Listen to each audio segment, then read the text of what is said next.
Բարև ձեզ հարգելի ընկերներ, ես ձեզ ողջունում եմ իմ Facebook-յան էջում։ Այսօր օրվա ավարտին որոշեցի կրկին այս ձևաչափով քննարկում ունենալ ձեզ հետ, որովհետև խորհրդարանում, ինչպես գիտեք, Նիկոլ Փաշինյանը ելույթ ունեցավ իր մենահամերգներ քաղաքացիական պայմանագրի մասնակցությամբ։ Ելույթի ընթացքում եղան տարբեր հայտարարություններ, որոնք ըստ էության առիթ հանդիսացան, որ մենք այս քննարկումն ունենանք, բայց մինչ Նիկոլ Փաշինյանի ելույթին անդրադառնալը, ես պիտի վերադառնամ այն պնդումներին, որ արել եմ հունիսի 7-ից անմիջապես հետո, դուք վստահ եմ, ովքեր հետևում են իմ էջի եթերներին, գրառումներին, նկատել եք, որ ես պնդում եմ, որ անկախ դրանից, թե ինչպիսի արդյունք է արձանագրել հավաքական ընդդիմությունը, ինչը միանշանակ լավ չէ, որովհետև լավ արդյունքը կլիներ այն, որ Նիկոլ Փաշինյանը հեռացված լիներ, բայց անկախ դրանից, եթե զուտ ընդդիմադիր այս կամ այն ուժի աջակցի դիրքից մի քիչ ավելի լայն ենք նայում, ոչ որպես ընդդիմադիր այս կամ այն ուժի աջակից, ապա մենք տեսնում ենք, որ Փաշինյանը լրջագույն խնդիրներ ունի։ Եվ այդ գլխավոր խնդիրն այն է, որ ինքը փաստորեն չի կարողացել հանրային աջակցության 50+% ստանալ։ Սա գլխավոր, կարևորագույն հարցն է, որ մեզ հիմա պետք է հետաքրքրի։ Իհարկե, այնտեղ կան ընտրությունների վրա ազդելու, կեղծիքների, ԲՀԿ-ի մանդատները գողանալու հարցը, որոնք եւս էական հարցեր են, բայց զուտ գլոբալ քաղաքական տեսանկյունից ես շարունակում եմ մնալ այն համոզմունքին, որ գլխավոր հարցը սա է եւ գլխավոր հենարանը նաեւ մեր հասարակության համար, Նիկոլ Փաշինյանին մերժողների, Հայաստանը սիրողների, Հայաստանի ապագայի մասին մտահոգ եղողների եւ Հայաստանի ապագայի համար լուծում փնտրողների համար։ Փաշինյանի գլխավոր դժբախտությունն էլ է այստեղ։ Իմ նախորդ եթերներին հետևած մեր հայրենակիցները վստահ եմ տեղյակ են, թե ինչ փաստեր եմ ես բերել, բայց փորձեմ այսպես վերաշարադրել այդ փաստերը, հա։ Հիշեցնեմ, որ Նիկոլ Փաշինյանի ադրբեջանցի պատրոնը Ալիևը ժամանակին ամիսներ առաջ հայտարարել էր, որ ինքը ուզում է ոչ թե Փաշինյանի հետ կնքել խաղաղության պայմանագիր, այլ հայ ժողովրդի հետ կնքել խաղաղության պայմանագիր։ Ինչ է սա նշանակում, սա ամենևին չի նշանակում, որ Ալիևը գալու է անհատապես Հայաստանում ամեն մեկի հետ առանձին պայմանագիր կնքել, ոչ։ Ալիևի այս խոսքը նշանակում էր, որ ինքը ուզում է պայմանագիր կնքել Նիկոլ Փաշինյանի հետ, որն ունի հայ ժողովրդի մեծամասնության աջակցությունը։ Այսինքն այն քաղաքական իրավիճակը, որ ստեղծվել էր 2023-ից հետո, որքան էլ Փաշինյանը իրեն պատռեր, որքան էլ հրապարակային պնդումներ աներ, քաղաքացիական պայմանագիրը այդ պնդումներն անեին, 2021 թվականի ընտրությունների ժամանակ ստացած մանդատը ժողովրդից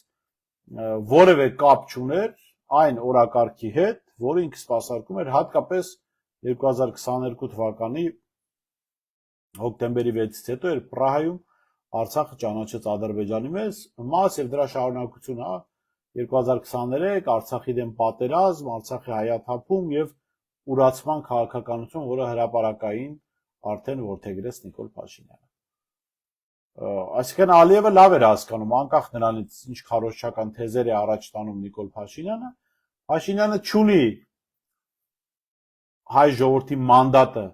այն քաղաքականության մասը, որը իրականացնում է 2021 թվականից հետո, այսինքն 2021 թվականին լրիվ ուրիշ օրակարգով է մանդատ ստացել։ Եվ հետևաբար իր համար, Ալիևի համար էլ կարևոր էր, որ ինքը խաղաղության պայմանագիր կնքի Նիկոլ Փաշինյանի հետ, որը ունի հայ ժողովրդի մեծամասնության աջակցությունը, քվեների տեսքով, որ պիտի արտացոլվեր ընտրությունների ժամանակ։ Սրա մասին խոսել է նաև Նիկոլ Փաշինյանը այլ տերմիններ օգտագործելով, պատերազմի մասին խոսելով։ Հիմա ես կմիացնեմ Փաշինյանին, մենք այսպես կլսենք իրեն, կլսենք, որ հասկանանք, ինչ էր ասում Փաշինյանը, իրեն ինչ է պետք, այս ամբողջ պատմությունից եւ հատկապես ընտրություններից։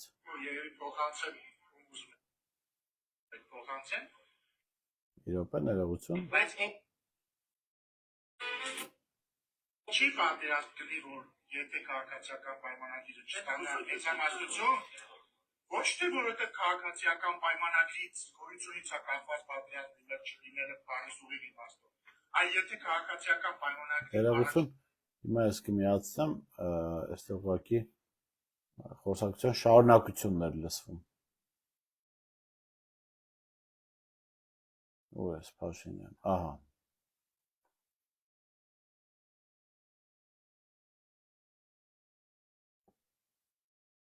Պատերազմ առնելու, ես ինչ էի ասում։ Ասում եմ չի լինելու է խաղաղություն։ Ասում են ինչ գիտես։ Բայց 7 տարվա վարչապետ եմ, եթե ես այդ իրավիճակը չկարողանամ գնահատեմ, ես ոնց եմ վարչապետ։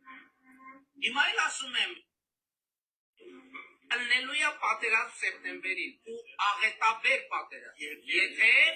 Եթե քաղաքացիական պայմանագիր կուսակցությունը սահմանադրական մեծամասնություն չեմ ասում ընտրություններում հաղթի։ Ոնց ուզում եք ինձ ասում եք 18 տվին գայր ասեի, հիմա ասում եմ, շատ ուղիղ չնայած հիմա ես մտնոլորտը նաև ասում եմ հանդարտ, որովհետև գիտեմ, որ դա իրողություն է։ Մենք ժողովուրդը ստանալու է սահմանադրական մեծամասնություն։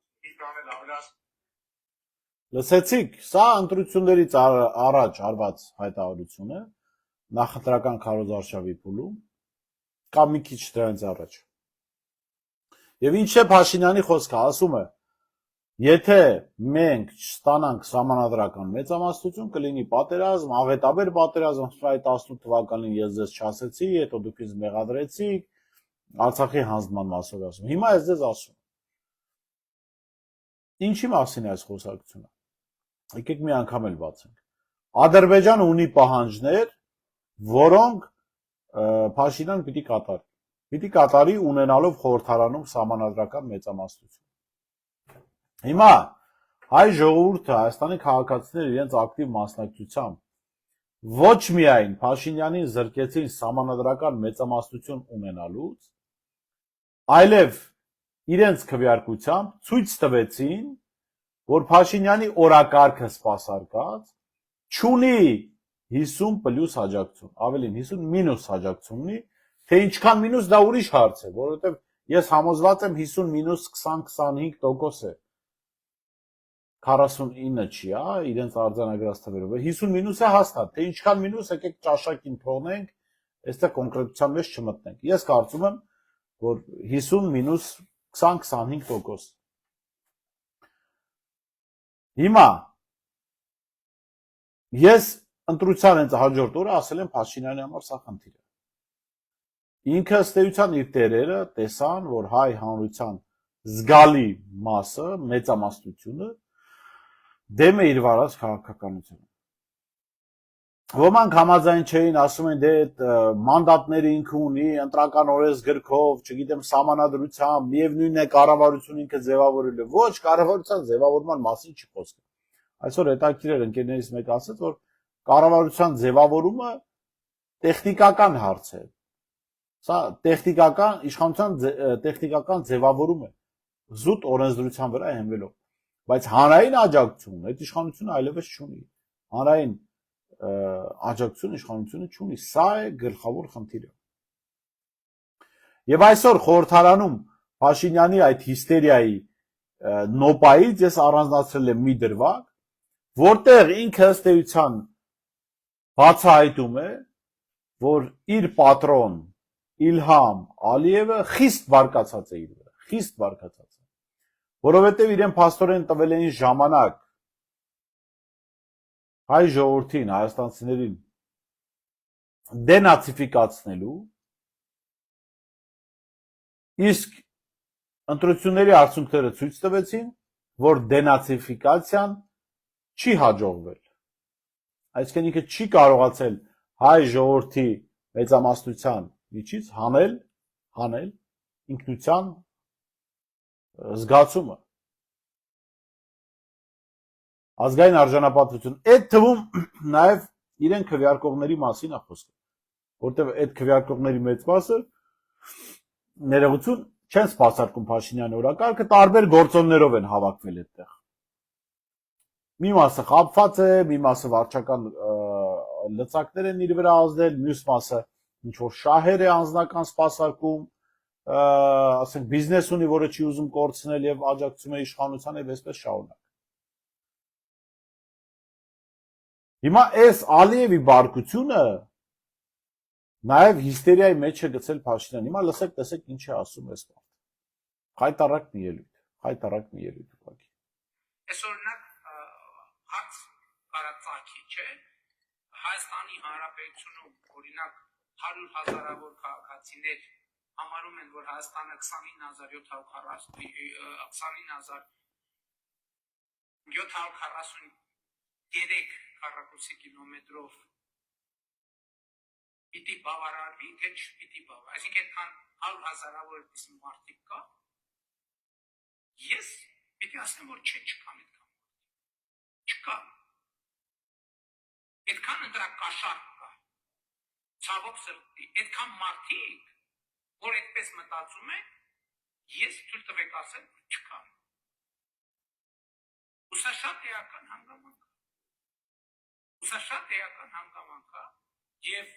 ես կարևոր եմ համարում, որ Հայաստանի կառավարությունը եւ խորհրդարանական մեծամասնությունը վերահաստատի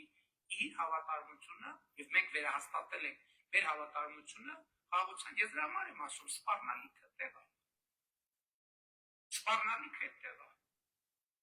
Այսինքն մարդիկ ովքեր, այսինքն այնքան մարդիկ կան, որ վերանայում են, որ այս ֆատ խաղաղությունա պետքա բան անել, հա, ուժով խաղաղություն բերել, այդքան մարդ կա Հայաստանի Հանրապետությունում, տենց մտածող։ Ես կարծում եմ, որ ոչ։ Ստեղծելա, որ սպառնալիքը առաջացավ։ Լսեցիք, շարունակությունը կարող եք լսել, պոլիտիկայում էլ կա այս ելույթը դրված։ Վերնագիրը դուրս եկեք հրապարակ, ում ձայնը կեղծված է։ Այս վերտարությամբ կարող եք լսել ամբողջական ելույթը։ Սա հաշվետվություն է Իլհամ Ալիևին։ Վախվորած, սարսափած հաշվետվություն է Իլհամ Ալիևին, ասում է այն մարդիկ, որոնք իմ դեմ են քվեարկել կամ իմ օրակարգի դեմ են քվեարկել, որը ադրբեջանական օրակարգ է։ Այդ մարդիկ այդ օրակարգին չեն դեմ, կաշառել են այդ մարդկանց, փող են տվել, պատկերացնում եք։ Այստեղ ուրիշ հարց, որ կեղծում է երկրորդ նախագահ Ռոբերտ Քոչյանի խոսքը, Ռոբերտ Քոչյանը չի ասել, որ Հայաստանը տարածքային սահմանափակում պիտի չունենա 29,743 տարածքի մեջ։ Չի ասում, որ եղած իրողությունները չի ընդունվում, որտեղ իրողություններ կան, որոնք այս պահին գոյություն ունեն։ Ռոբերտ Քոչյանի խոսքը ուրիշ բանի մասին է, որ հայ ժողովուրդը ապրում է աշխարհի տարբեր երկրներում, ունի լայն հնարավորություններ եւ հայ ժողովրդի հնարավորությունները չեն սահմանափակվում 29,743 կիլոմետր, քառակուսի կիլոմետրի շրջանակում։ Այլ դա մի մեծ ազգ է, ժողովուրդ է, աշխարհի տարբեր երկրներում ապրող ցանցային ժողովուրդ է, ունի 1725-ամյա եկեղեցի, որը աշխարհի տարբեր անկյուններում ներկայացվածություն ունի եւ դրանով ինքը հզոր ու ուժեղ է եւ հնարավորություններ ունի։ Սրա մասին է խոսքը, որ իրենք մանիպուլացնում են։ Բայց ինքը ինչ է ասում։ Ասում է, որ Ադրբեջան, Ալիև, լսիր, այն մարդիկ, որոնք քվեարկել են իմ օրակարգի դեմ, այդ մարդիկ իմ օրակարգին չեն դեմ, այդ մարդիկ ադրբեջանական օրակարգին չեն դեմ, այդ մարդկանց կաշառել են։ Կաշառել է Սամվել Կարապետյանը, Գագիկ Ծառուկյանը, Ռոբերտ Քոչյանը, չգիտեմ, ընդդիմադիրները, Պողոսը, Պետրոսը, Մարտիրոսը։ Սա սարսափած հաշվետվություն էր Ալիևին։ Որովհետև այն կոնցեպցիան, որ ինքը կառուցել է, իբր խաղաղության, դա Ալիևի ձեռքի տակ դրած է, ոտքի տակ է Ալիևի։ Ցանկացած բանի կարող ես ամբողջ Փաշինյանական ճարտարապետությունը քանդել։ Եվ Ալիևը ասում է, ամենայն հավանականությամբ ուղիղ կամ ոչ ուղիղ հաշվետվություն է պահանջել, ասել է մենք քեզ այդտեղ 2021-ից ամեն բան անում ենք, որ իշխանության մնաս, 2021-ին Թուրքիան աջակցեց, հետո ես որոշակի աջակցություն ունեցա, հիմա աջակցել եմ ընտրությունների բերան, որևէ կրակոց չի եղել, հայտարարություն չի եղել, որը կարող էին քո դեմ օգտագործել, ու դու պարզվա դենացիֆիկացիան լավ չես արել, արա։ Չի ստացվել այդ դենացիֆիկացիան։ Ու ինքը իրեն իրավունք է վերապահում հայտարարելու, որ մարդիկ, ովքեր քվեարկել են ընդդիմությանը, նրանք չեն սպասարկում, չեն աջակցում Փաշինյանի դեմ հանդես եկող օրակարգին, այլ ուղղակի կաշառված են։ Ուղղակի կաշառված են։ Սա խայտարակ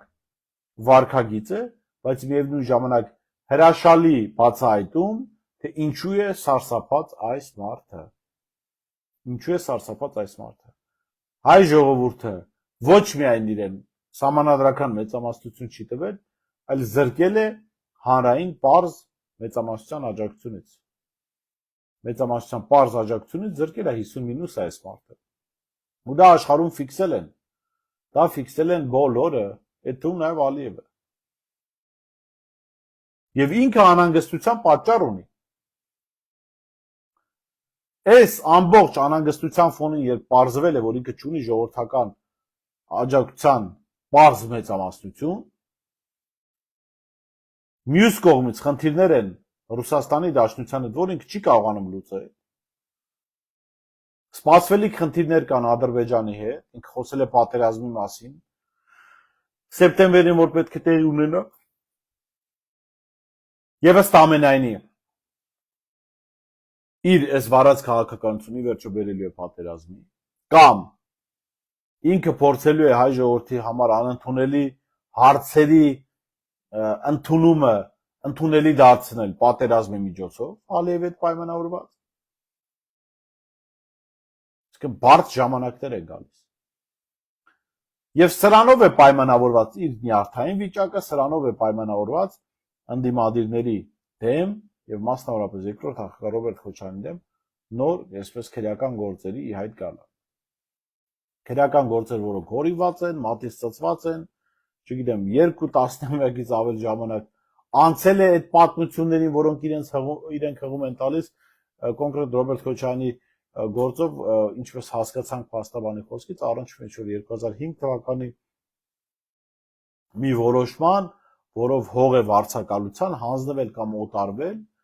եւ դրա հետ կապ ունի իբրև թե Սեթրապ Քոչարյանը, հետեւաբար քրեական գործ է հարուցվել Ռոբերտ Քոչարյանի դեմ։ Абսուրդային, վստահ եմ, քրեական գործ։ Իրենց վարքագծել հասկանալի, բայց իրենց պետք են շոուներ։ Օրվա ընթացքում հայտնի դարձավ, որ մտել էին Գագիկ Ծառուկյանին պատկանող Փարավոն ռեստորան, թե մի խոսքով կազինոյի տարածք, այդ Սևանի ճանապարհին որ կա։ Նոր քրեական գործեր Սամվել Կարապետյանի թիմակիցների նկատմամբ, նաև կալանքի որոշումներ, եւ ես վստահ եմ, այս գնալով այս նյարդը նոր շոուներ է բեմադրելու, նյարդի պատճառով նոր շոուներ են բեմադրվելու, որովհետեւ ինքը խնդիր ունի մի կողմից Ադրբեջան, մյուս կողմից ժողովուրդ, այն մյուս կողմից Ռուսաստան, այն մյուս կողմից Արևմուտք, որը սպասում է, որ ինքը հակառուսական ռեալ քաղաքականություն պիտի վարի։ Եվ այս ամբողջ խնդիրների մեջ ինքը պետք է որևէ կերպ իր նստատեղը շարունակի պահել վարչապետի աթոռին։ Պետք է շարունակի պահել վարչապետի աթոռին։ Դրա համար պետք է ժողովրդին մոլորեցնել մեկ, կերակրել տեսարաններով, որովհետև իրական հաց չի կարողանալու ապահովել, թուլացնել ընդդիմադիր ուժերին, հնարավորության դեպքում ոչնչացնել այդ ուժերին, եւ եթե կա հնարավորություն աշխարհաքաղաքական իրադրությունը թույլ է տալիս անցկացնել նոր խորհրդարանական ընտրություններ, որտեղ հիմնական ուժերին դուրս կմղեն ընտրապայքարից,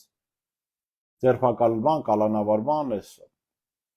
կուսակցությունների արգելման տեսքով, եւ կգնան ընտրությունների, փորձեն ապահովել սահմանադրական մեծամասնություն։ Բայց ես կարծում եմ, այս իրավիճակում որքան Փաշինյանը ավել շարժումներ է անում, ինքը նմանվում է ճահիճի մեջ մխրճված մարդու, որի ամեն շարժումը ավելի է իրեն տանում հատակ։ Ամեն շարժումը ավելի է իրեն տանում հատակ։ Եվ Փաշինյանի հիմա այս վարկագիծը դուք տեսաք այս ընտրական process-ում ԿՀ-ի որոշումները ԲՀԿ-ի մասով եւ շաբաթը 3 անգամ ինչ-որ բաներ փոխվում, ցույց է տալիս, որ մարդը հատակում է, իջնում է, հեսա արդեն շնչելու տեղ չի մնալու։ Այո, ինքը կարող է պլաններ ունենալ նոր ընտրությունների գնալու, նոր իրավիճակներ ստեղծելու, բայց դա իր համար այլևս փրկություն չի լինելու, քաղաքական իմաստով ասում փրկություն։ Որովհետև ի վերջո ինքը ստիպված է լինելու նաև որպես պատասխանող կանգնել դատարանի առաջ։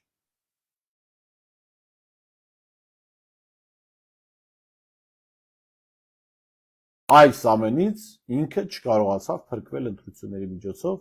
որովհետև հայ ժողովրդի մեծամասնությունը հրաժարվեց ստորագրել Փաշինյանի առաջ վերած ադրբեջանական օրակարգի տակ։ Սա գլխավոր ձեռքբերումն է, որ մենք ունենք հունիսի 7-ին որպես Հայաստանի Հանրապետություն։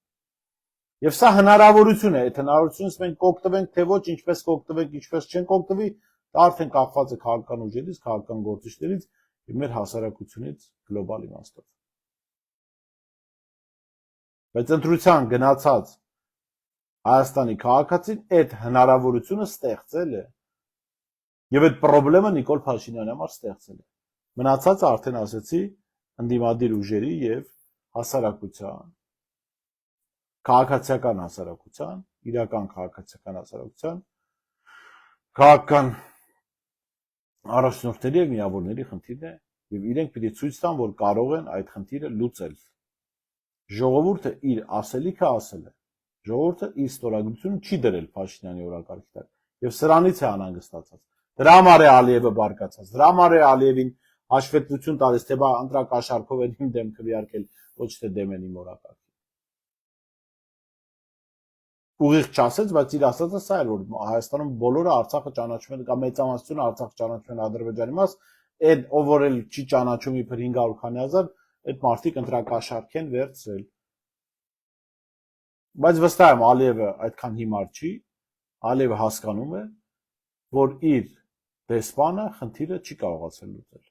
եւ չի էլ կարողանալու լուծել, անկախ դրանից, քանի հոգու կձերբակալի, ում կփակեն, ում քանի տարով կփակեն, ում վրա ինչ կեղծ շինծու մեղադրանք կդնեն։ Լավ մնացեք, կհանդիպենք։